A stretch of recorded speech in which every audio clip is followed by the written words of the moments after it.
Hello students, आज हम class ninth का चैप्टर साइबर सेफ्टी का जो चैप्टर हम साइबर सेफ्टी कर रहे थे उसका नेक्स्ट टॉपिक स्टार्ट कर रहे हैं। और टॉपिक है हमारा कॉन्फिडेंशियल ऑफ इंफॉर्मेशन।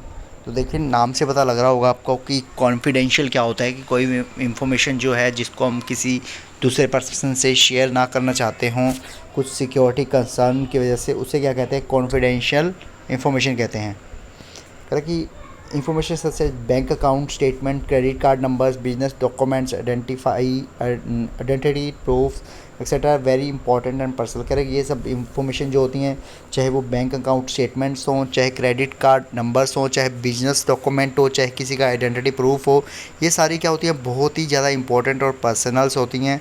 कह रहे कि इन सब को हमको क्या करना है, सिक्योरिटी प्रोवाइड करनी है, ताकि कोई अनऑथराइज पर्सन जो है उसको कोई भी एक्सेस ना कर सके उस और किसी को लीक ना कर सके, और जिससे किसी का आइडेंटिटी लॉस या फाइनेंशियल लॉस या कोई प्राइवेसी लॉस ना हो सके। कह रहे confidentiality of information ensure that only authorise users can access sensitive data. कह रहे कि कॉन्फिडेंशियल का मतलब होता है कि सिर्फ ऑथराइज जो पर्सन है वो उस डाटा को यूज़ कर सके। Best practice to protect your confidential information. कह रहे कुछ प्रैक्टिसेस हैं जिसके द्वारा हम अपने डाटा को क्या कर सकते हैं, कॉन्फिडेंशियल इन्फॉर्मेशन को प्रोटेक्ट कर सकते हैं। तो सबसे पहला जो है वो है बिल्ड स्ट्रॉन्ग पासवर्ड। तो देखिए, हमें क्या करना चाहिए, कुछ जो भी हमारे पासवर्ड हैं उनको हमेशा स्ट्रॉन्ग बनाना चाहिए, ऑनलाइन अकाउंट के जो पासवर्ड्स हैं, ताकि कोई अनऑथराइज पर्सन जो है उसको यूज़ ना कर सके। स्ट्रॉन्ग पासवर्ड बनाने के लिए हमें क्या करना चाहिए, दोनों कह रहे हैं कि should contain both upper case and lower case character eight well digits and punctuation. कह रहे हैं कि हमें क्या करना चाहिए, जब भी कोई पासवर्ड बनाना चाहिए तो उसे अपर केस और लोअर केस दोनों में बनाना चाहिए, और कुछ उसके अंदर डिजिट्स और पंक्चुएशंस का यूज़ भी करना चाहिए। Should be at least 8 characters long. कह आपको ध्यान रखना चाहिए आपका पासवर्ड जो है 8 कैरेक्टर्स लॉन्ग जरूर होना चाहिए। Should not be word in any language, slang और डायलेक्ट और जार्गन। कह रहे हैं कि ध्यान रखना चाहिए आपका जो वर्ड हैं वो किसी स्पेशल लैंग्वेज में ना हो। Should not be based of person, और ध्यान रखें किसी स्पेशल नेम के ऊपर बेस्ड ना हो। कभी आप अपनी फैमिली के किसी मेंबर के ऊपर अपना पासवर्ड रखते हैं तो वो इजीली गैस किया जा सकता है। और should be hard to guess to easy remember, और आपको ऐसा पासवर्ड बनाना चाहिए जो आपके लिए याद रखना तो आसान हो, बट उसको गैस करना बहुत ज़्यादा मुश्किल हो। उसके बाद है second point, use multi factor authentication. कह रहे हैं कि आपको क्या करना चाहिए, अपनी जो इंफॉर्मेशन है उसके ऊपर मल्टी फैक्टर ऑथेंटिकेशन लगानी चाहिए। जैसे कि आपको मैं एग्जांपल देता हूँ, आप मोबाइल में क्या करते हैं, पैटर्न लॉक भी लगा देते हैं, फिंगर लॉक भी लगा देते हैं, पिन लॉक भी लगा देते हैं। तो ये क्या होती है, मल्टी फैक्टर ऑथेंटिकेशन होती है। उसी तरह क्या करना चाहिए आपको, अपने वेब अकाउंट्स पे क्या करना चाहिए, जो यूज़र आईडी पासवर्ड है उसको मल्टी फैक्टर ऑथेंटिकेशन करनी चाहिए, ताकि अगर कोई भी अगर आपके यूज़र आईडी पासवर्ड को हैक भी करना चाहे तो आपके पास क्या आए, ओटीपी आए आपके मोबाइल पे। जब तक वो ओटीपी ना डालें वो आपके उसको आईडी को यूज़ ना कर सके। आगे, be suspicious of unsolicited email. कह रहे कि be aware nuisance ads and unsolicited emails for unknown source. कह रहे कि अननोन सोर्स के द्वारा जो अननोन सोर्सेज होते हैं वहाँ से जो ईमेल्स वगैरह आती हैं उनका आपको ध्यान रखना चाहिए कि उनके साथ जो अटैचमेंट वगैरह होती हैं उनको आपको कभी भी नहीं ओपन करना चाहिए। और ये सारी ईमेल्स डू नॉट रिप्लाई, इस तरह के ईमेल एड्रेस होते हैं इनके, तो इनको जैसे ही आप ओपन करते हैं तो वो क्या करते हैं, आपके सारे के सारे कंप्यूटर को या पर्सनल डाटा को क्या कर लेते हैं, ट्रैक कर लेते हैं। आपकी प्राइवेट इन्फॉर्मेशन सारी की सारी हैक हो जाती है। आपकी डेली की डेली जो आप काम करते हैं, वो रिमेंबर में जो कुछ भी पड़ा होता है सब कुछ वो उनके पास चला जाता है। आगे, be aware of your online posting. कह रहे कि जो भी आप ऑनलाइन पोस्ट करते हैं उसको ध्यान रखना चाहिए कि one should be very careful in what one is sharing online. कह रहे जो भी आप ऑनलाइन शेयर कर रहे हैं उसका हमेशा ध्यान रखें। One should never post any personal details once location online. कह रहे कि हमें अपनी कोई भी पर्सनल डिटेल्स वगैरह, लोकेशन वगैरह कभी भी ऑनलाइन पोस्ट नहीं करनी चाहिए। Some time people have the habit of sharing the location every time and कह रहे कि हमको क्या होती है, अपनी लोकेशन पोस्ट करने की आदत होती है, तो जिससे क्या होता है, जो हमारी लोकेशन को ट्रैक कर रहे हैं वो क्या कर सकते हैं, हमारे साथ कुछ भी मिस हैपनिंग कर सकते हैं। वो हमें अकेला पाके या कोई भी हमारी ट्रैकिंग करके, हमारी करंट लोकेशन की हमारे मोबाइल का ट्रैक करके हमारे साथ कुछ भी मिस हैपनिंग हो सकती है। Protect your mobile devices. अब कह रहे हैं कि आपके मोबाइल डिवाइसेस को भी आपको प्रोटेक्ट रखना चाहिए। कह रहे हैं कि outdated software can leave our mobile devices open to security vulnerabilities. Remember to protect our devices from an external attack. Keep updating the mobile software on regular basis. This will mitigate the risk of cyber crime criminal exploiting a hole in your system. Most devices simplify this process for us by offering automatic update option for apps as well as notification system that let us know as soon as operating system update is available. कह रहा है कि हमें क्या करना चाहिए, हमेशा अपने फ़ोन को, अपनी ऐप्स को अपडेट रखना चाहिए, क्योंकि जो आउटडेटेड सॉफ्टवेयर होते हैं उनकी वजह से ही क्या होता है, हमारे फ़ोन हैक होते हैं। तो हमें रेगुलर बेसिस पे करना चाहिए, जो भी नई की ऐप्स की अपडेशन आती है या फ़ोन की अपडेशन आती है उनको ज़रूर अपडेट करना चाहिए, जिससे क्या हो, हमारा जो फ़ोन है वो पूरा का पूरा क्या हो रहे, प्रोटेक्ट रहे। आगे है एंगेज इन सेफ ब्राउजिंग। कह रहा है कि just like our phone requires update on regular basics, so does our web browser. And outdated browser can open up security gaps that cyber criminals may take advantage of in accessing our data. Do not open any link from unknown source or any pop-up that appears. Both could be spyware used to plant tracking cookies on our machine, which can steal our information, direct us to bogus phishing sites and pound us with popups. कह रहा है कि जिस तरह से हमारे phone को updates की रिक्वायर्ड होती है रेगुलर बेसिस पे, उसी तरह से हमारे ब्राउज़र को भी होती है। तो जो आउटडेटेड ब्राउज़र होते हैं जिनको हम अपडेट नहीं करते, वो उन पे क्या होती है, जो क्रिमिनल्स होते हैं उनकी हमेशा नज़र बनी रहती है। वो क्या करते हैं, हमारे पास कोई भी लिंक आएगा जिसको पॉपअप आ सकते हैं, जिसको हम ओपन करते हैं, जो हमें दिखाई देते हैं, तो उसके बाद क्या होता है कि जो हमारी कुकीज़ होती हैं उनको वो ट्रैक करते रहते हैं। जो भी हम काम करते हैं उन सबको ट्रैकिंग करेंगे, हमारी हैबिट्स को ट्रैक करेंगे, जिससे क्या हो जाएगी, हमारी सारी की सारी इन्फॉर्मेशन क्या हो जाएगी, स्टील हो जाएगी। आगे use safe site to surf the internet. कह रहे कि always use the site that starts HTTPS।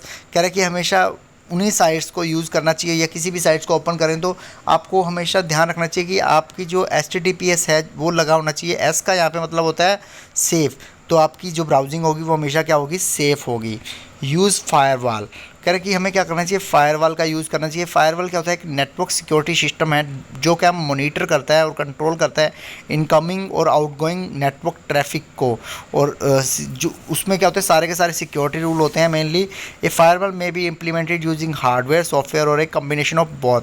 कह रहे कि फायरवॉल जो होता है इम्प्लीमेंट जो होता है वो हार्डवेयर सॉफ्टवेयर और कॉम्बिनेशन ऑफ बोथ, इन दोनों का मिला के भी यूज़ किया जाता है। ये क्या करता है, हमारे कंप्यूटर सिस्टम को अनऑथराइज और एक्स्ट्रा सोर्स से क्या करता है, बचा के रखता है। आगे avoid using computers in public. कह रहे कि हमें अपने कंप्यूटर्स को पब्लिक प्लेसेस में यूज़ करने से बचना चाहिए, जैसे कि साइबर कैफ़े हो गए या लैब्स हो गए। वहाँ पे क्या करते हैं, अगर हमने अपना कुछ भी प्राइवेट डाटा ओपन कर लिया या ईमेल कर लिया ओपन, तो वहाँ क्रेडिट डेबिट कार्ड्स की डिटेल ओपन कर ली तो क्या हो सकता है, वो कभी भी स्टील हो सकती है। तो कह रहे हैं कि हमें क्या मेक श्योर करना चाहिए, private browsing option is used, always log out properly, remove the account from the system after log out, never share any personal information, never save any personal password और डिलीट द ब्राउजिंग हिस्ट्री। तो ये सब आपको समझ आ गए होंगे क्या बताया है इसके अंदर। आगे है नेक्स्ट टॉपिक, ऑनलाइन सेफ्टी। तो देखिए ऑनलाइन सेफ्टी क्या होता है। कह रहे internet has revolutionise communication and it has become an the life line of any organisation. कह रहे इंटरनेट क्या है, एक मेन जरिया बन गया है कम्युनिकेशन का, और हर किसी की एक लाइफलाइन बन गई है, एक ऑर्गेनाइजेशन की, हर बंदे की, हर इंडस्ट्री की एक लाइफलाइन बन चुका है इंटरनेट। कहते हैं with the rapid growth of internet and it's applications in diverse fields, security risk have also increase. कह रहे हैं कि जिस तरह से इसकी ग्रोथ बढ़ती जा रही है उस तरह से इसके क्या है, सिक्योरिटी जो है रिस्क भी बढ़ते जा रहे हैं। It is duty of every netizen to use the internet and its service responsibly so that one can take precaution to keep their computers and online data safe।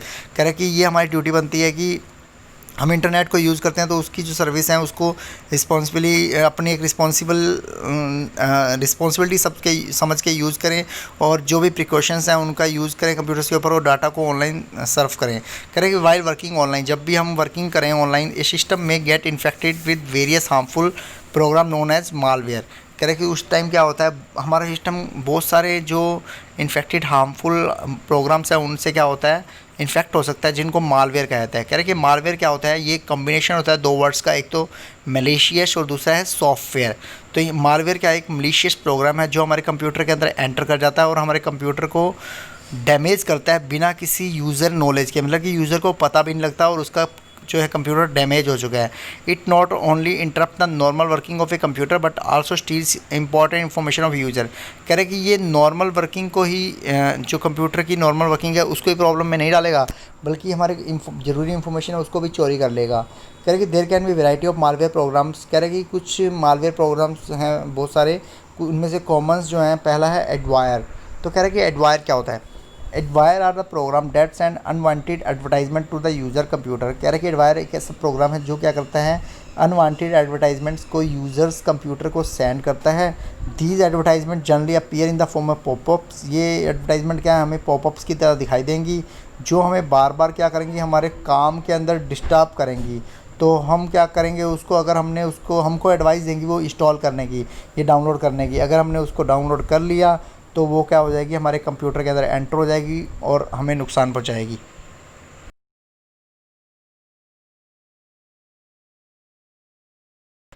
उसके बाद नेक्स्ट है स्पाईवेयर। स्पाईवेयर क्या होता है? Spyware is a malicious software that secretly monitor the user computing activities. This program can collect various type of personal information such as tracking the internet service habits and visiting web pages by the user और changing the configuration of our system. क्या spyware ऐसा malicious software होता है जो क्या करता है, हमारे कंप्यूटर को मॉनिटर करता रहता है, हमारी जो कंप्यूटर की एक्टिविटीज़ हैं, और हमारी सारी की सारी पर्सनल इन्फॉर्मेशन को कलेक्ट कर लेगा। हमारी जो इंटरनेट सर्विस सर्फिंग हम जो करेंगे हैबिट्स को उनको ट्रैक करता रहेगा, और सारी की सारी जो है हमारी हैबिट्स को ट्रैक करने के बाद हमारी इन्फॉर्मेशन को ये कलेक्ट कर लेगा और हमारे कंप्यूटर की कॉन्फ़िगरेशन को भी ये चेंज कर देता है। These programs have the ability to scan files on the hard drive and snoop other application such as chat programs और वर्ड प्रोसेस। ये क्या कर सकता है, एक तो हमारी सारी की सारी हार्ड ड्राइव को स्कैन कर सकता है, हमारे प्रोग्राम्स को और वर्ड प्रोसेसर को भी स्कैन कर सकता है। While doing so they consistently transmit the information background to someone else. कह रहे कि हम अगर कोई काम कर रहे हैं तो ये पीछे से बैकग्राउंड में सारी की सारी इन्फॉर्मेशन को कंस्टेंटली किसी और को सेंड करता रहता है, तो ये बहुत ज़्यादा नुकसान पहुंचा सकता है हमको। आगे वायरस। कह रहे कि वायरस क्या होता है?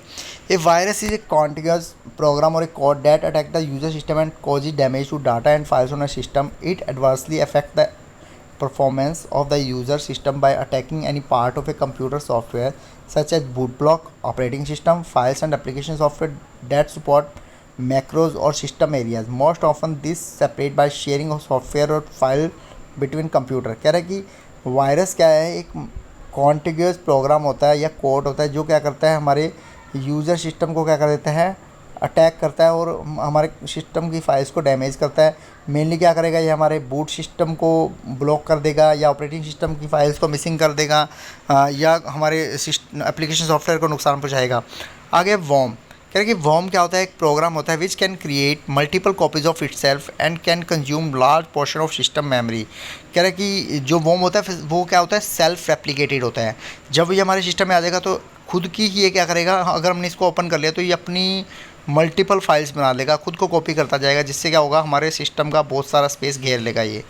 Trojan horse. कह रहे कि Trojan horse is one of the most dangerous malwares. कह रहे कि one of the most dangerous malware होता है। It is a program that at first glance seem to be useful but once it is activity it harms the system by deleting files or by modifying useful information। कह रहे कि जब ये हमारे computer में आता है तो पहले तो हमें ये यूज़फुल लगता है, पर जैसे ही ये एक्टिवेट हो जाता है तो हमारे कंप्यूटर को नुकसान पहुंचाने लग जाता है, उसकी फ़ाइल डिलीट करने लग जाता है और कुछ फाइल्स को मॉडिफाइड कर देता है।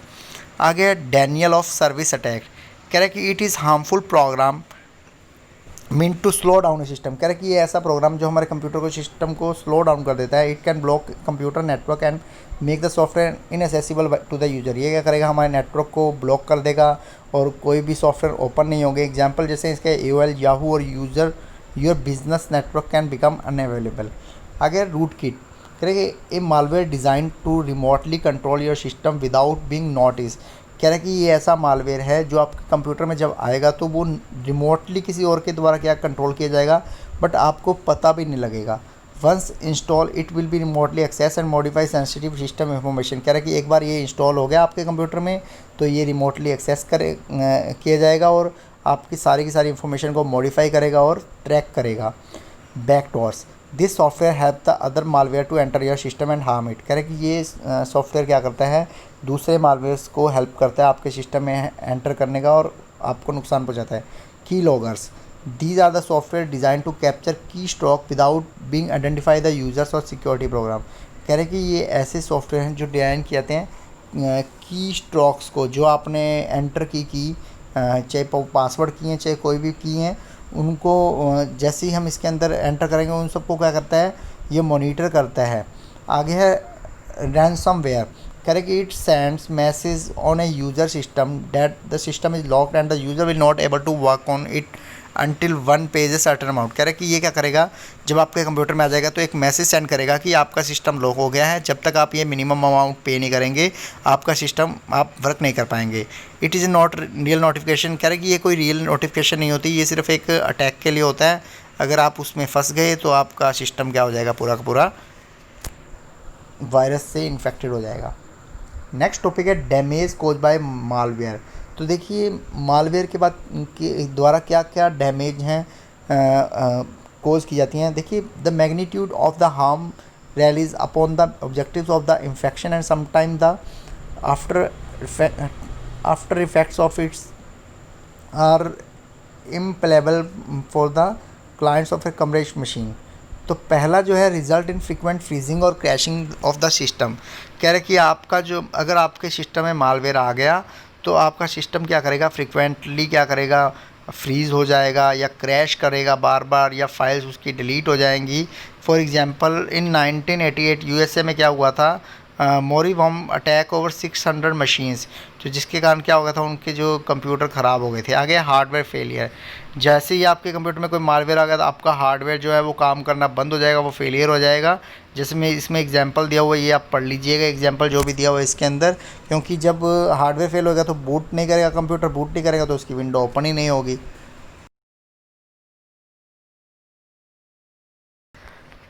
नेक्स्ट है लॉस ऑफ डाटा। अब देखिए मालवेयर आ जाएगा तो बहुत सारा डाटा भी लॉस हो सकता है। Slowing down the network speed, जो नेटवर्क स्पीड है वो भी स्लो हो जाएगी। Alter the configuration of the system, आपका जो विंडो ऑपरेटिंग सिस्टम है उसकी जो रजिस्ट्री है वो हार्डवेयर सॉफ्टवेयर की वो डिलीट हो सकती है या मॉडिफाई हो सकती है, जिससे क्या होगा, कॉन्फ़िगरेशन चेंज हो जाएगी। Monitor user surfing habits. कह रहे हैं कि जो आप सर्फिंग हैबिट जो भी आप करते हैं उनको सबको ट्रैक कर सकते हैं वो स्टिल, और आपकी जो सेंसिटिव जो इन्फॉर्मेशन है उसको क्या कर सकते हैं, वो चोरी कर सकते हैं मालवेयर के द्वारा। उसके बाद है सेफ्टी मेजर्स। कह रहे कि malware attacks not only lead to data confidential loss but also affect the way in which our computer system function. कह रहे कि जो मालवेयर जो है सिर्फ हमारे डाटा को ही लॉस नहीं पहुंचाते, बल्कि हमारा जो काम करने का तरीका है, हमारा फंक्शंस हैं, उनको भी नुकसान पहुंचाते हैं। तो हम इसके लिए क्या कर सकते हैं, देखिए तो सबसे पहले सिक्योरिटी प्रोग्राम्स। कह रहे कि installing reliable antivirus software is must. कह रहे कि जो अच्छा सॉफ्टवेयर है एंटीवायरस सॉफ्टवेयर उसको इंस्टॉल करना बहुत ज़रूरी है। एंटीवायरस सॉफ्टवेयर को हमें रेगुलर अपडेट करते रहना चाहिए, जिससे क्या हो, और it should also be program to regularly scan and quarantine the system.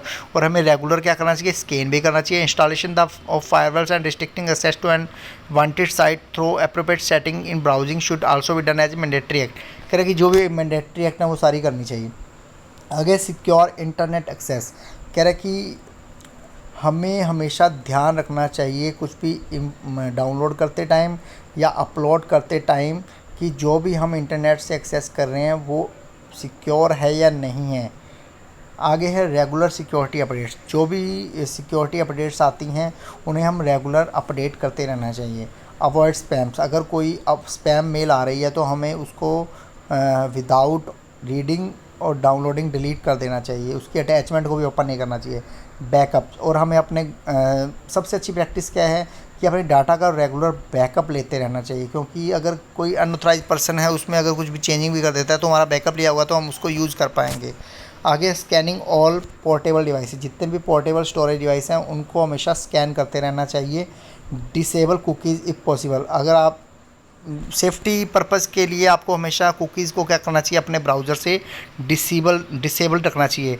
नेटिक्विट्स। कह रहे कि cyber world is an ever increasing mesh where thousands of users and machines are added to the network each day.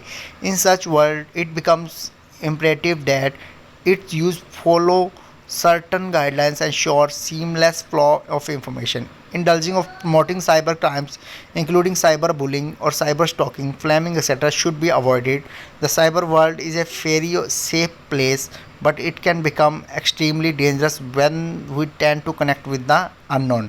कह रहा है कि cyber world क्या है, ever increasing mash, इसमें मैश इंक्रीज होने लग गया कि थाउजेंड ऑफ यूज़र्स जो है मशीन के साथ जब ऐड होंगे डेली की डेली, तो कह रहा है कि इस ऐसे वर्ड में क्या होगी, इसमें नुकसान भी पैदा होंगे, लोग इसका गलत यूज़ भी करेंगे, साइबर क्राइम भी करेंगे। तो इन सब से हमें बच के रहना चाहिए, इसका सही यूज़ करना चाहिए।